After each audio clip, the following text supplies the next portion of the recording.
Shalom, shalom, family. How you doing out there? It's Shock Base Jerusalem. It's the Hebrew life, and I'm back with another lesson. We're gonna call this one Ezekiel 16, from the beginning to the end. We're gonna start at verse 1 to break down this beautiful mystery and parable.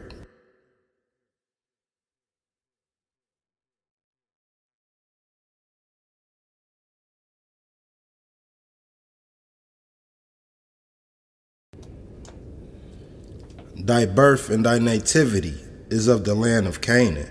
Thy father was an Amorite, and thy mother a Hittite. And as for thy nativity, and the day that thou was born, thy navel was not cut, neither was thou washed in water to supple thee. Thou was not salted at all, nor swaddled at all. None pitied thee to do any of these things unto thee, to have compassion unto thee. Now, let's break this down, family. Now, we know that Jerusalem and Israel did not come from a father of an Amorite or a mother of a Hittite. We know we come from Abraham, Isaac, and Jacob, who was from Shem, from Noah, and down on through Abraham. Now, let's break this down, family, because the Bible said you read precept upon precept, line upon line, here a little, there a little. So that's how we're going to break these parables down today. Okay, let's see how we became Israelites. Let's see what bloodline and what fathers Abraham come from. Because if we find out where Abraham comes from, we could find out where Isaac and Jacob come from, and so on to King David, all the way down to Christ. So let's go to Genesis 11 to 31, and let's read. And it says, And Terah took Abram, his son, and Lot, the son of Haran, and his son's son, and Sarai, his daughter-in-law, and his son's Abram's wife, and they went forth with them from the Ur of Chaldees to go into the land of Canaan. And they came up unto Haran and dwelt there.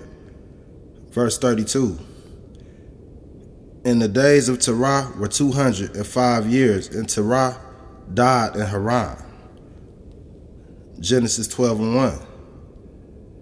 Now the Lord had said unto Abram, Get thee out of thy country, from thy kindred, and from thy father's house, unto the land that I will show thee. And I will make thee a great nation, and I will bless thee, and I will make thy name great, and thou shalt be a blessing.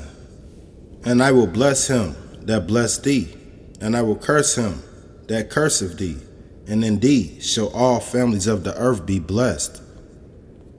So Abram departed as the Lord had spoken unto him, and Lot went with him. And Abram was 75 years old when he departed out of Haran.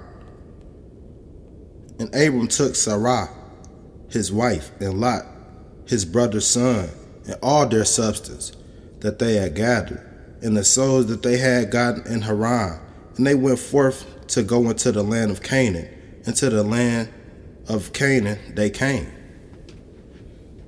So as you see, family, our forefather Abraham came from the Ur of Chaldees, and he was called by the Lord to come into the land of Canaan, which was a foreign land to him. And as you see, Jerusalem progresses from Abraham, so it's impossible that the mother of Jerusalem is a Hittite and the father an Amorite. So what is the Lord saying in this parable? What the Lord is saying is that the birth of the Israelites, Jerusalem, started with Abraham in the land of Canaan. The worstest of the worstest. The Amorites were known for fertility worship, and the Hittites were known for Babylonian worship. So the beginnings of Jerusalem was of an unclean land and nation, but their forefathers and foremothers were of something more holy. Now verse 5, it said, none I pitied thee to do any of these things. I had compassion upon thee, but thou wast cast out in the open field. Now the precept of this is Exodus 1:14, and it says, they made their lives bitter with hard bondage, in mortar and in brick, and in all manner of service in the field. And all service wherein they made them serve was rigor. Now, the Egyptians made us serve them in rigor and bitterness. And none pitied us during this time. It was only the Most High through Moses who came and saved us from our bondage. The Most High found us as this child in Ezekiel 16, a child cast in the field by the midwife and the wife and the father, and none pitied him, none wanted him, but the Most High said live, and he gave Israel life to live, and he chose them and he dressed them up. And we're going to get down the line on this, but as you see, the Most High had his eye on us when none had their eye on us. The Most High had mercy for us when none had mercy for us. And we are a disobedient people, because after he did all these miracles and brought us out the bondage, out of the land of Egypt, we still had a reprobate mind and wanted to go back and serve the false gods and serve the false cultures of Egypt and so on, as I'm going to show in this video today.